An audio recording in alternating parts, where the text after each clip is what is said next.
My name's Amy Tarlow-Lewis, and I'm the founder and current development volunteer at Littleton Community Farm. And Littleton Community Farm was an idea that I had back in the spring of 2012. And in August or September of 2012, I said I was going to have a meeting about my idea, and about 18 people showed up at the library to kind of hear about my idea. And then a lot of people got behind it and said, that's a great idea, and that's how it really kind of started. I had a really big concern about preserving agricultural soil in Littleton and being able to farm it. And when I grew up very close to Drumlin Farm in Lincoln, and my mother took me and my two brothers all the time over there to run around and play and get out of the house. And I really just developed this deep connection of being outside with farms and animals. And I also spent a lot of time up in New Hampshire in the woods during my summers and skiing in the wintertime. And so I really spent a lot of time outside. And it really wasn't until I became a parent myself that I really was like, wow, that was really kind of, I didn't realize how much of a part of me that it had become, and how really important was that my parents gave me and my brothers that opportunity to spend so much time outside. And I thought, Littleton has so many wonderful agricultural farms already, and what a wonderful thing to be able to kind of add an educational piece to it and a community piece to it, and a way to help those who don't have regular access to clean and healthy food, because I believe it's a social justice issue that everyone should have access to clean and healthy food. It's a right everybody should have, and that was very powerful for me.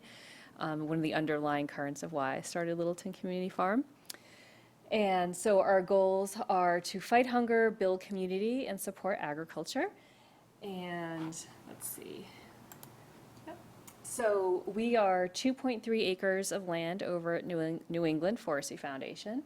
Our property is in Prouty Woods, near the fire station. You go into the fire station parking lot and you'll see kind of a dirt path, and you drive very slowly up that path, don't run over the chickens, and get to the trailhead, and then you can walk a little bit up the trailhead and you'll see the fields on the right. We are a 501c3, which we received from the IRS in 2013. We are an all-volunteer board of directors. We have 2 staff members. So Matt Kotfila, who's our farm manager, he's hired year-round. And then we have Ken Rutledge, who is our part-time seasonal farming assistant.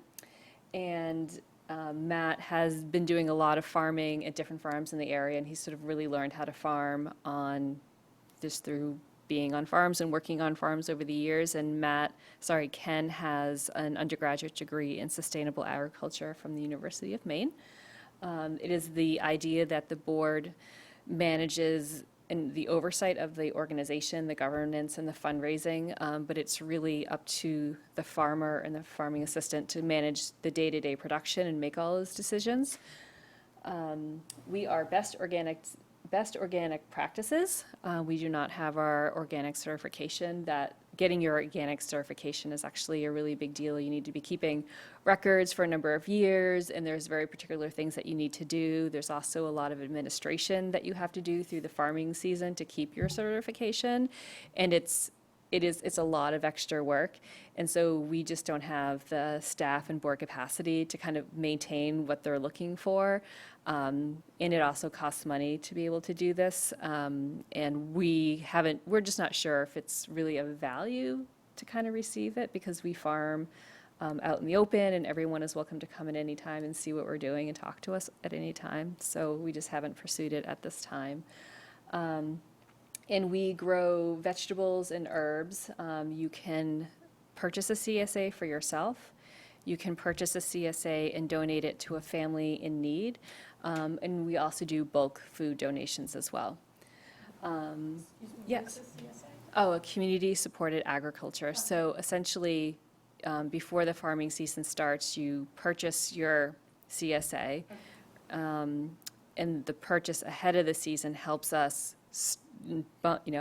gives us the income so that we can go out and buy the seeds and the soil and the potting mix and start bringing income so we can pay our farmer's salary. And then it was going to be this week, but now it's next week. You can come to the farm through 18 weeks over the summer and pick up whatever's coming out of the ground that week. So typically, it starts out kind of slowly because there's not a ton growing, as you probably know in Massachusetts. And then it gets really, really big in August. There's more food you can shake a stick at, and then it slowly starts to die down. And we usually finish early to mid-October. Sometimes we've had a 19th week, so this week 18, we skip a week, and then people come back for week 19, and there's a few last things to kind of give. Our mission, we aim to reduce food insecurity in the area, whether you experience chronic food insecurity or an acute food insecurity issue. We provide farm-based education to adults and to children, and we look to bring people closer to the land and each other and be a welcoming place for the entire community.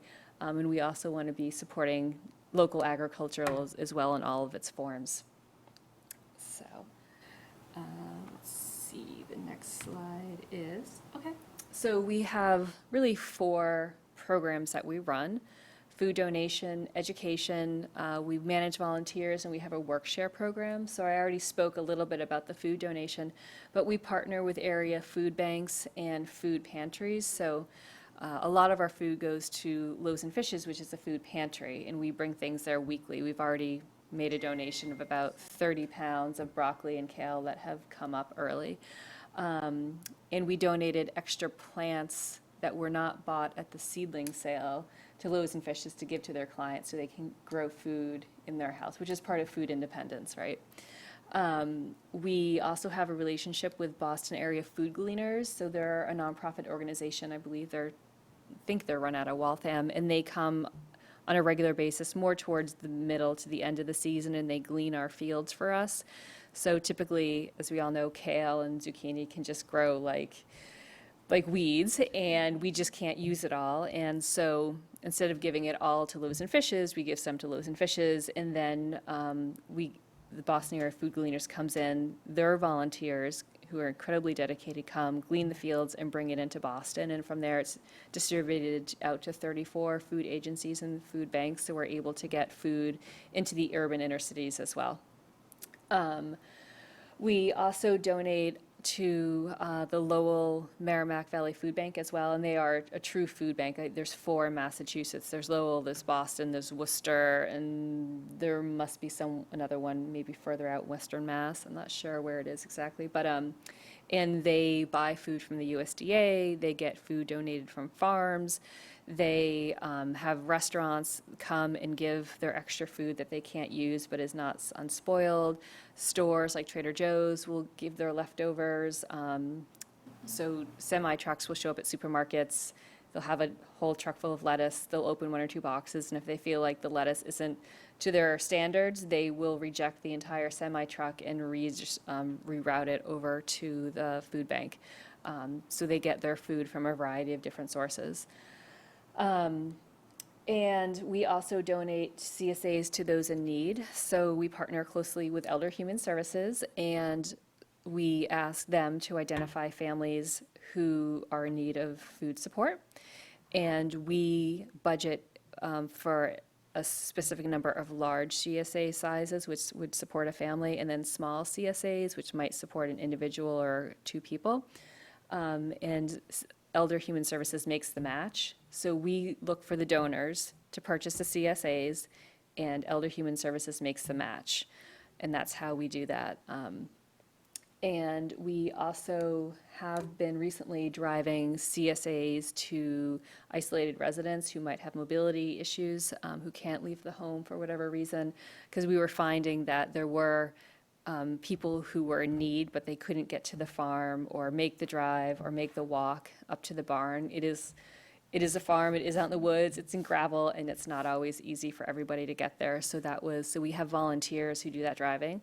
Also, it is an all-volunteer effort to drive the food to Lowell and to Loaves and Fishes. We also deliver to American Catholic Charities as well, and there's a few other food programs that we've been trying to get our food to as well. So Our education program is we educate adults and children. So most of our children classes really are on the farm. So we do drop-in story time, we do bugs on the farm, we've done a cooking class, which was held at the library, and it was really sort of like, I like to call it food on sticks. So, you get a tomato and you get mozzarella and basil and you put it on a skewer, or you put different fruit on a skewer. So it's really basic stuff that we're doing with kids, and that can be really great for really young kids because you don't have to use knives and things like that. So. With adults, we do a really wide range of things. So we do real cooking classes, which we partner with the Congregational Church because they had renovated and did a really nice job in their kitchen.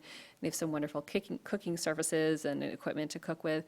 And we do everything from kubacha classes to preserving canned tomatoes to cooking Indian food to cooking Mediterranean food to 10 different ways to how to cook and eat kale. So we do a little wide variety of stuff. We've had movies at the library in the wintertime. We've had speakers who've come and speak. There's a gentleman by the name of George Miller who lives in town. He's a beekeeper, and he has hives at the farm.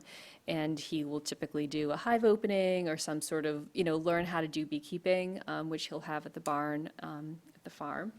And that's really driven by people in the community who have knowledge and expertise that they want to share. We're currently not in a position to hire a farm-based educator for the summer. So we really rely on volunteers who have something to share and something to teach. And we've been able to put together some wonderful programming. Well, our board of director, Ronit Ben-Shir, she is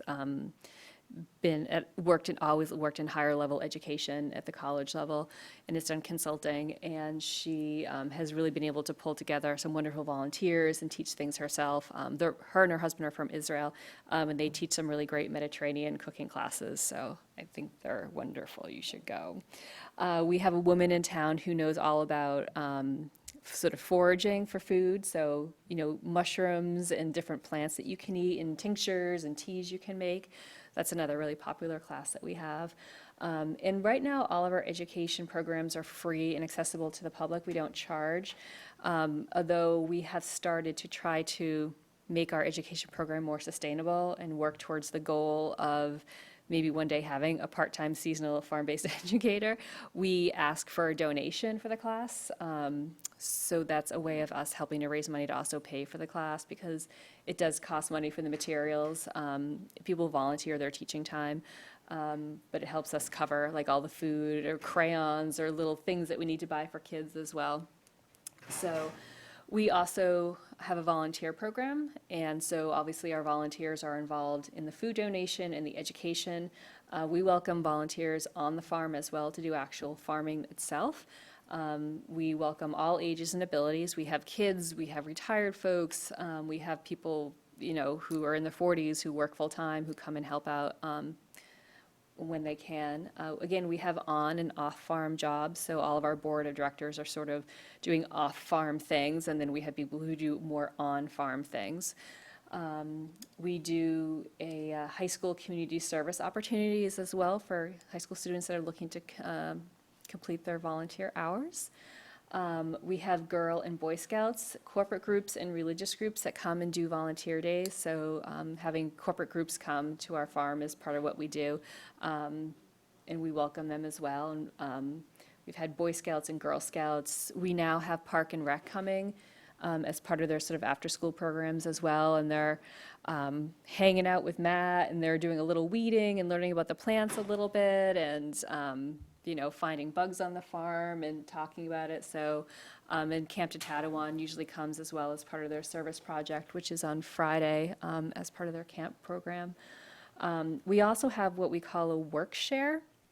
So essentially you exchange your volunteer hours for a farm share. So depending on which size share you're looking for, you have to come, let's say, 5 hours a week on the farm and do actual farming alongside Matt. So not the easy stuff, the hard stuff as well, in the brutal sun and in the rain. And you will work over the 18-week period. Some people start their work in the spring, and some people start it later in the summer, but you're expected to put in those hours and log them. It is a healthy access point for food, so you can do it because you just enjoy working on the farm with Matt, or you can do it as, if you are food insecure and you're looking for a way to get food, but this is what you want to do, that's another way of accessing food as well. And again, you're working side by side with a professional farmer, so it's also a great learning opportunity to work. So, does anyone have any questions? You can stop me if you have any questions. Let's see. Right. So for 2018, we had some really wonderful achievements. We donated 11 shares in total to families in Littleton in need. That number is going up by 10% this year, so we're going to be able to donate more shares.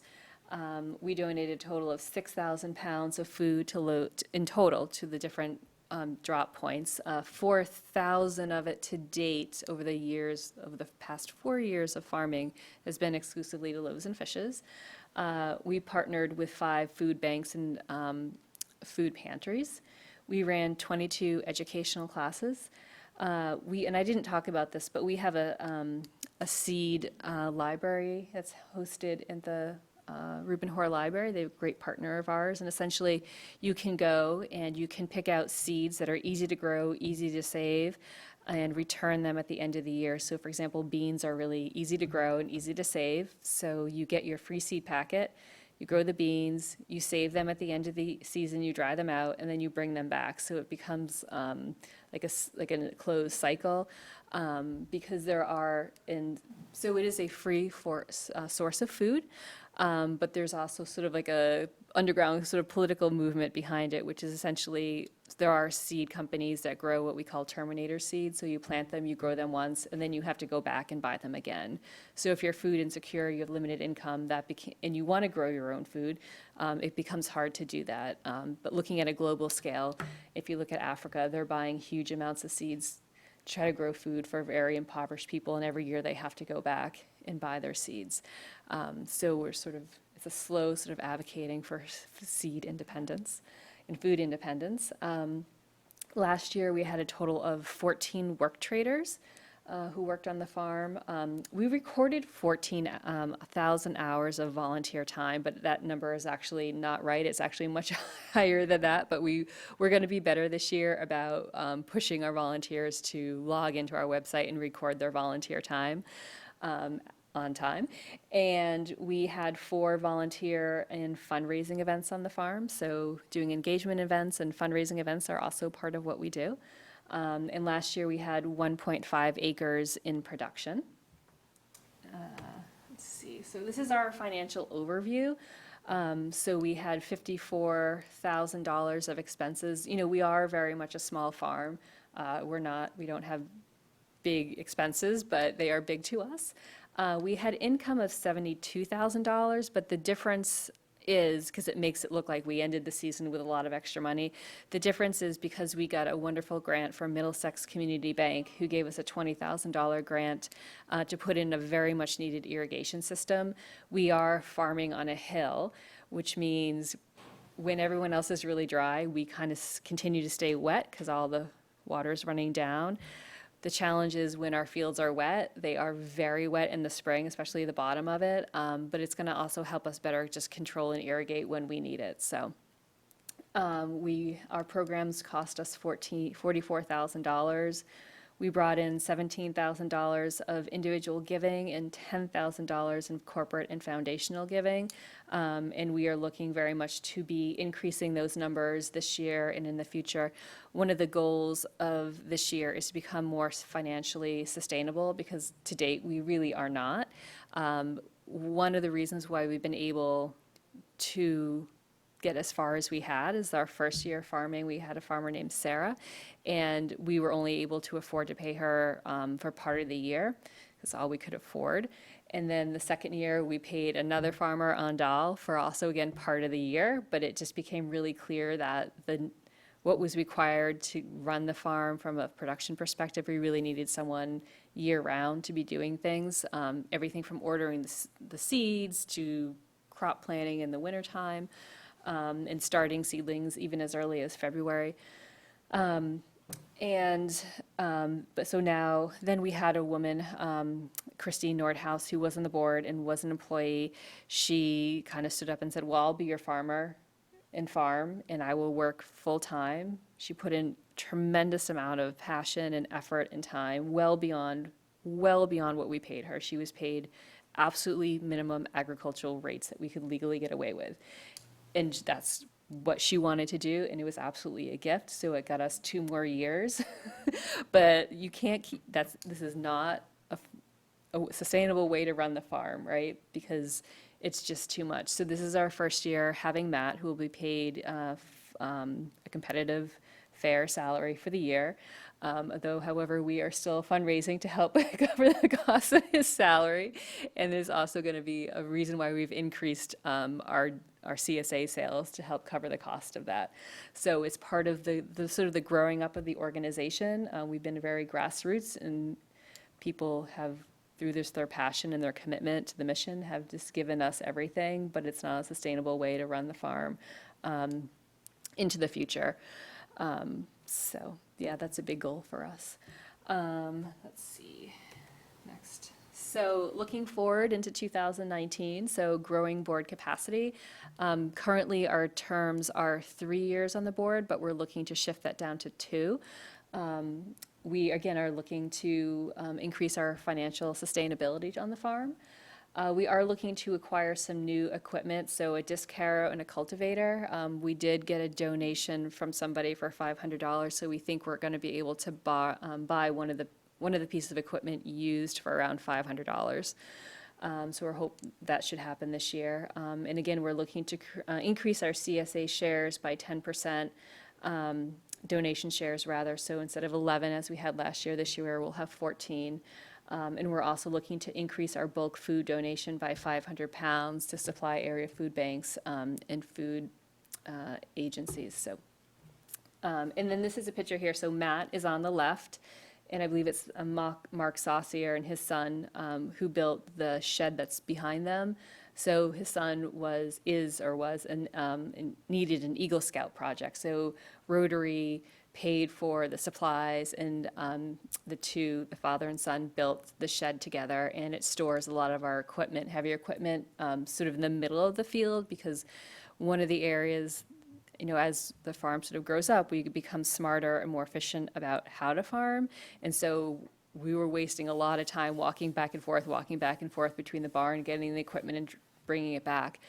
So this is actually saving us time. So Matt can spend more time in the field and less time walking or riding his bike up and down the path. So, so this is an event that we held this spring, which we are looking forward to do this next spring. We had an event called Empty Bowls, and it was hosted at Orange Door Kitchen in West Acton, and we partnered essentially with Emerson Umbrella, which is a big art center in Concord, and some area small potters, and they all made soup bowls for us. And then what would happen is you would buy a ticket to the event.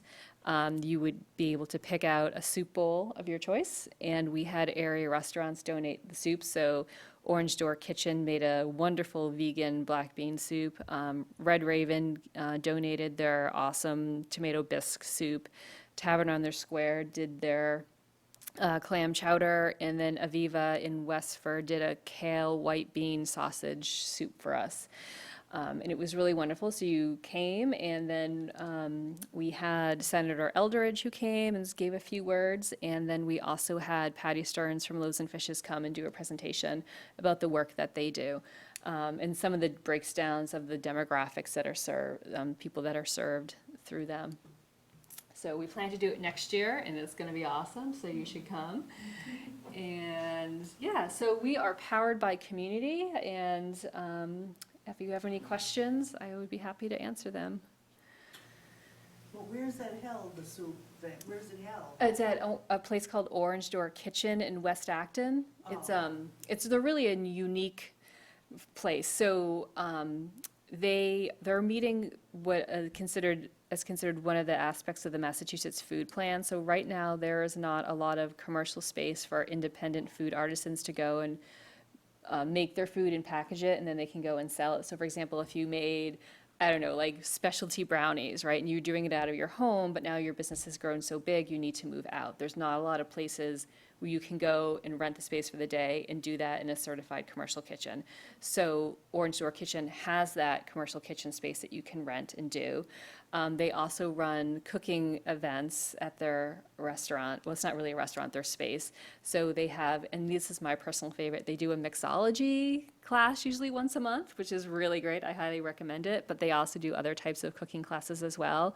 They have a supper club, so once a month they will cook a dinner for 12, an intimate dinner for 12 people who don't know each other. So you buy a ticket for yourself and your friend or your partner, and you show up, and you're sitting at this big table with people you've never met before, and you eat over dinner. And it's a wonderful community activity, and everyone shows up a stranger and leaves best friends. And they do wine pairings with it as well. Once a month they usually have a jazz band of some type that comes in. And during the day, it's a co-working space, so you can pay to get in, and you can sit there for the day and work. If you're an independent consultant, or you work from home, you can go and get out of your house, just be with other human beings, and have limited coffee for the day. And it's a really nice place. They do a lot of interesting, different stuff to make their model work, and you should definitely stop by and visit them. They're Chris and Meredith, who own it, are a wonderful couple, and they're also very aligned with food insecurity. Chris was on the James Beard Foundation as well, and he was the development director or chair for the food project in Lincoln. So they are very much aligned with our mission. They've been good to us. So, yep. Any other questions? We have brochures on this that we can. You can go to our website, which is Okay. www.littletoncommunityfarm.com, which is .org rather. We're there, and we do have some brochures. I didn't bring any with us, but if you, I can mail one to you. We do have an annual report, which I should have brought, but I didn't. We have an annual report. If you want to give me your address, I can mail you one. So. Or email you a copy as well. So, yeah, my email address is just amy@littletoncommunityfarm.org. You can just email me, and I can send you an electronic copy of our first annual report that we did last year. So, yeah, and if you are interested in buying a share, we still have some available. You can purchase them online, or you can write a check and send it to our P.O. box. Or if you're interested in making a donation towards food donation, you can do that online or send us a check to our P.O. box. Or if you want to purchase a share for someone in need, because we still have a few left. What do that the would- shares go for, do you know? A small one is $350. A large share is $515. But we do have people who sort of restrict their donation and say, I want this $100 to go towards a share. And then someone else will do the same thing, and then it all kind of like adds up, and so there you go. Or some people just write the check for food donation, which is more of our bulk program, so you can do that as well. So, any other questions? Do you have a greenhouse? Is that how you start your seedling? Yeah, that's a great question. So the first year we farmed, we paid Hutchinson Farm, which is on the Concord-Carlisle line, to grow our seedlings, and they did a nice job, but it was like $2,500 approximately, might have been more, it's such a long time ago, to grow our seedlings.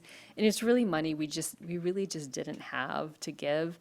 And then the following season, we took kind of a big risk. We grew them in somebody's house, which was a huge labor of love on their end to grow all those seedlings, but that was also not a sustainable way, and it was really kind of risky as well for the organization.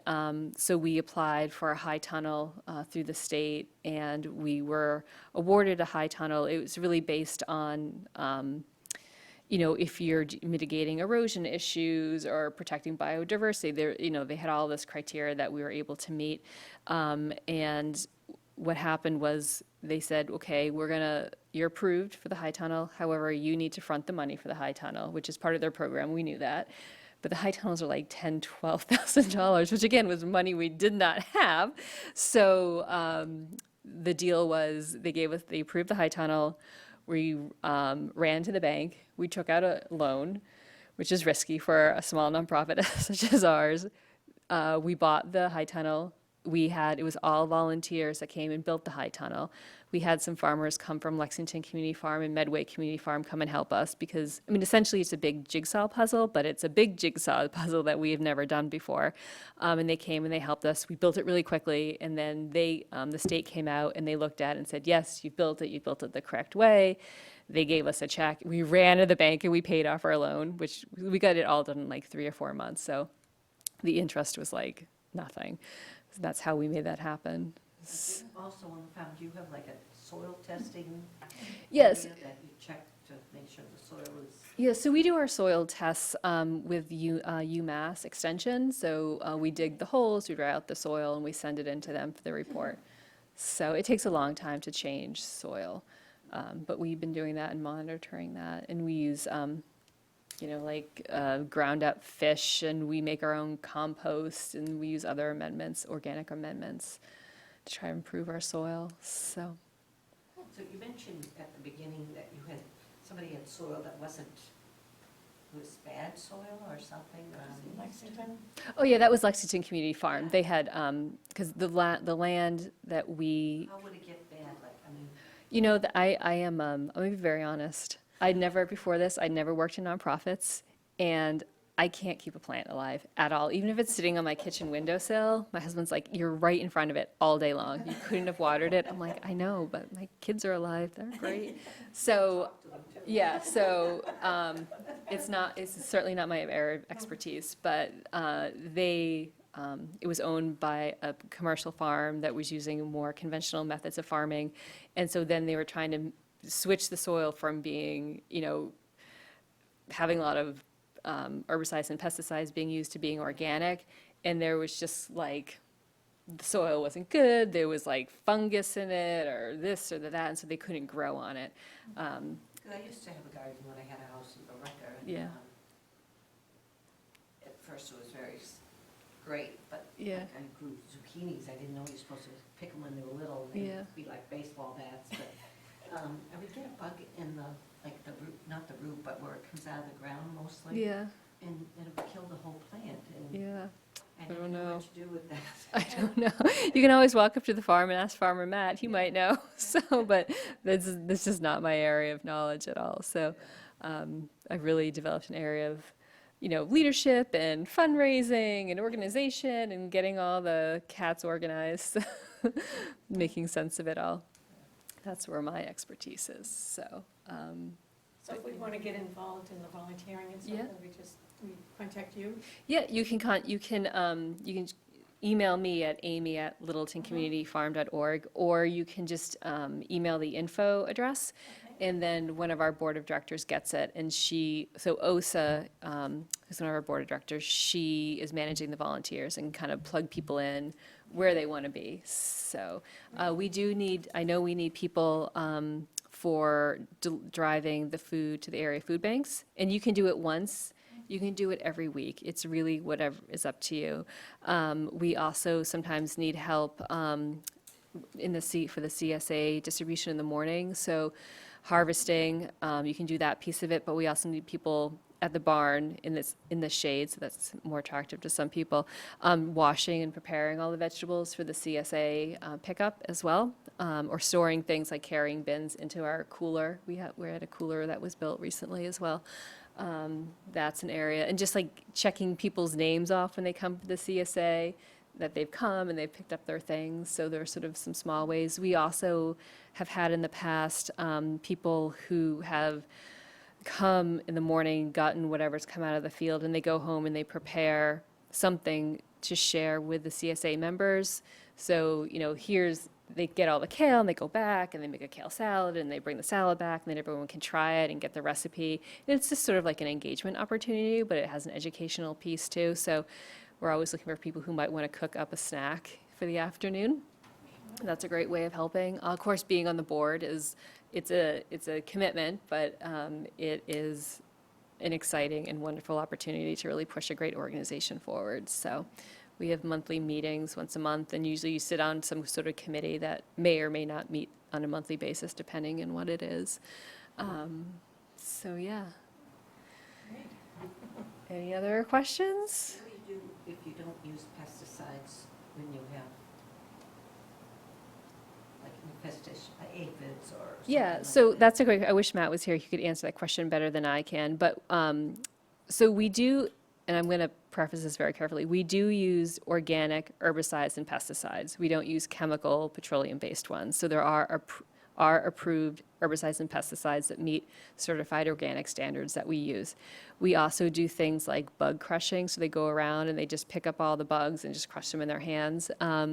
We have these, That's I had exciting. a can of water and I knock out beetles and, you Oh, know, the yeah, Japanese yeah. beetles in Yeah. a can of water and I drown them. yep, you can do that. My husband's done that to squirrels, or chipmunks rather. We also, so we have a lot of poison ivy around the edges of the field, and so we'll have people who are brave enough to hand pick it. I swear to God, I am not allergic to poison ivy. I've never had poison ivy in my life, ever. And I spent a lot of time in the woods when I was a kid. And we'll have people who are brave enough to go and hand pull it. We also use vinegar, so when the sun is really blazing on a section, we'll spray it with vinegar, and that, we have to do it repeatedly over and over and over again. That's a way of getting rid of poison ivy. We've had goats on the farm that have come and eat poison ivy, but you need the goats at the same spot, like over and over and over again. There's like a madness to the goats. Because it keeps growing back. and Yeah, growing so they back, just keep keeps eating it and growing, eating yeah. it, and then eventually it kind of dies out. We have these yellow cards. They're like maybe this big, they're sticky, and bugs just like stick to them. And so we do sometimes catch, obviously, the bugs that we want, but we definitely catch the bugs that we don't want. So that's a way, because for example, they're near the zucchinis and their flowers are yellow, and the cards are yellow, so the bugs just go to the yellow card. So it's a way of like catching the bugs we don't want.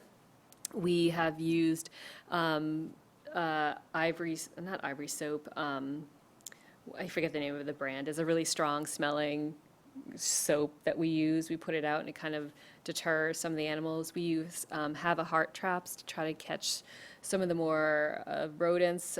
Matt and Christine both had a dog that we tried to that would chase things off the property. There's a lot of people at the farm as well, but, at nighttime we all leave, so, sometimes things happen. We do have an electric fence that we've put up. So there's a variety of things that we do, and I'm sure there's other things that we do that I just haven't mentioned. Are rabbits a problem up there? It must They, be, 'cause they, they're- they can be a problem, which is why we have Matt's dog, and we have electric fencing as well that we can use. So, but they have. One time they came and they ate a whole bunch of romaine, and that was really unfortunate. But then again, Mother Nature's Mother Nature. When Sarah, our first year, was farming, we had a big hailstorm, and it knocked out like a ton of our tomatoes and green peppers at the time, and it felt devastating, but there was lots of things that didn't get destroyed in the hailstorm. So, it just is what it is, right? Those community gardens up there, which we have a plot, but there's just too many rabbits up there. I mean, they eat everything, and I know. even though they put up a Yeah. nice fence, it didn't help.